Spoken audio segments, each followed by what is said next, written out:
Hello and welcome to Top Sim. I'm William Lebowski and welcome to 1 year of Top Sim videos. On October 1st of 2020, I started this channel. And here we are today. There's been a lot that has gone on with many different sims, a lot of different experiences, a lot of different one-off races, some league racing. And I just really ultimately would like to say thank you to everybody that has been here and has stuck around for the journey, has played a role, whether it be just watching the videos, whether it be engaging in the comments, whether it be the people that hang out in the Discord, and we have a lot of fun in there talking about F1. I think about what Top Sim has brought to me, and I would just like to say thank you, because without having anybody, without the audience, there is no product, right? There's that artists' philosophical debate that you can have. Did you even really create a work of art if nobody saw it? If you make something amazing and beautiful but nobody sees it, does it even matter? So thank you guys to the viewers of the work, so to say. I really do appreciate people sharing this outlet and seeing what the sim racing community really is, and diving deeper. So just thank you to everybody for being a part of it, even if your part of it is just being in the sim racing community. It's just such a treat to be here. But beyond that, Top Sim and my sim racing experience kind of really tightly wound on each other, even though they didn't start congruently. And as we go through turn one, Sabine Schmidt's corner, we always have to remember. I just now to jump back gears to go back into how Top Sim and my sim racing self, so to say, have intermolded, have intertwined. They've become something that's very difficult to separate.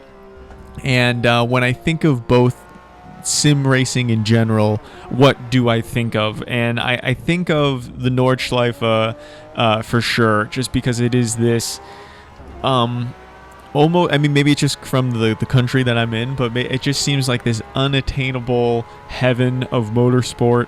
And with the tourist track days, it's just this real life experience that has been transported to sim racing, because you can have that tourist track day experience whenever you want by loading up your favorite sim and jumping on the Nordschleife. And so that, to me, is just this quintessential sim racing experience, and especially when you combine it with the Porsche 911.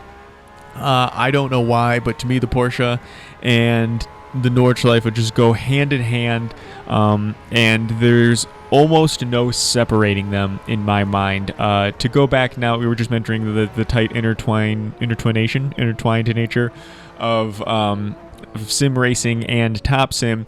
Top Sim, I do often, I think about the entertainment side of my sim racing side more than the actual racing part of my racing career, so to say, in sim racing. And neither of them really involve the Porsche 911 too much. It is a car that I really do love, but neither of them I really spend a ton of time racing in.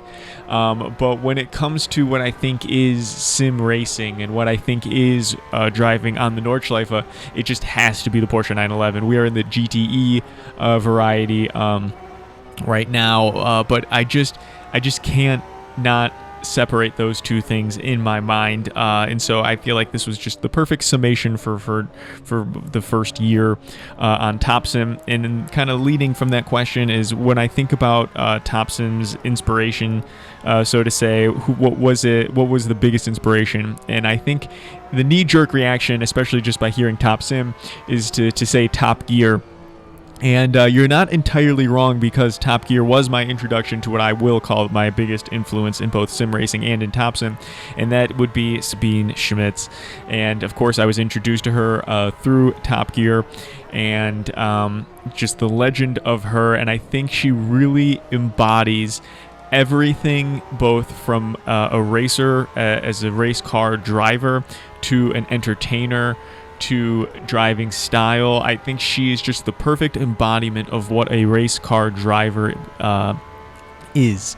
And so to be like her is something that I'm always trying to emulate, whether it's just she has that beautiful, energetic smile that lights up and commands the entire room, and everybody's immediately captivated by whatever it is that she's saying, because she's just so expressive, and you can feel the passion and emotion in her voice when she speaks.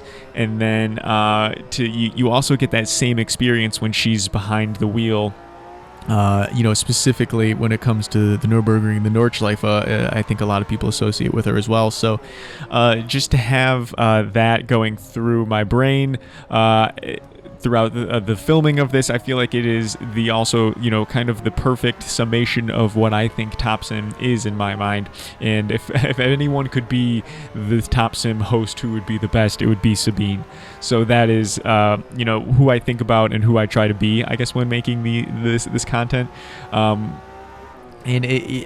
it really makes me think about her specifically when I'm trying to drive at my limit, because I don't know if this is exactly a quote from her, but it is a lesson that I have learned from her. But you must always scare yourself a bit when driving the car. If you're not constantly pushing your limit, there's no way you're getting the limit out of the car or out of the track or out of your skill level. So you must always be scaring yourself the slightest amount.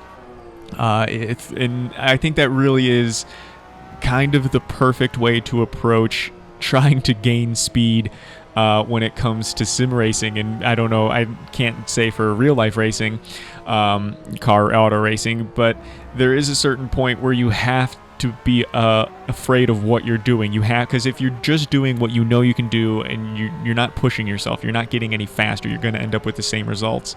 And so to push yourself just slightly, just a tad, just one click, not a whole nother percentage point, but just one click beyond that, and I think you really start to unlock some new tools in the shed, at least in my experience.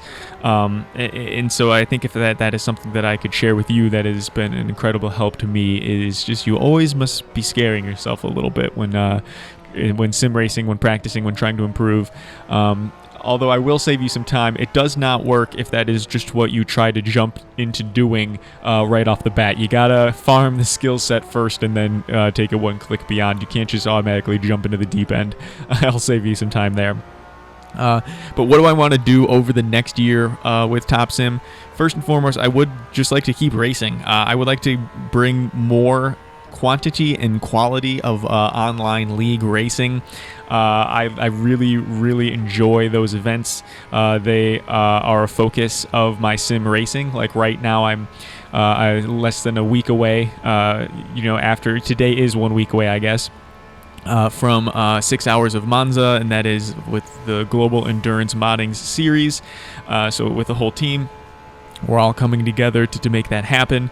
And so I am putting a lot of effort and work into that, and so I would like those videos to achieve more, and the only way to make that happen is by getting better at those races. So that's been a goal, but also I would like to not forget the fun, entertaining one-off races that do occur. A lot of those were happened in AMS2 this past year. But anyway, thank you guys for watching. I really do appreciate it. We'll see you in the next one and in the next year of Top Sim.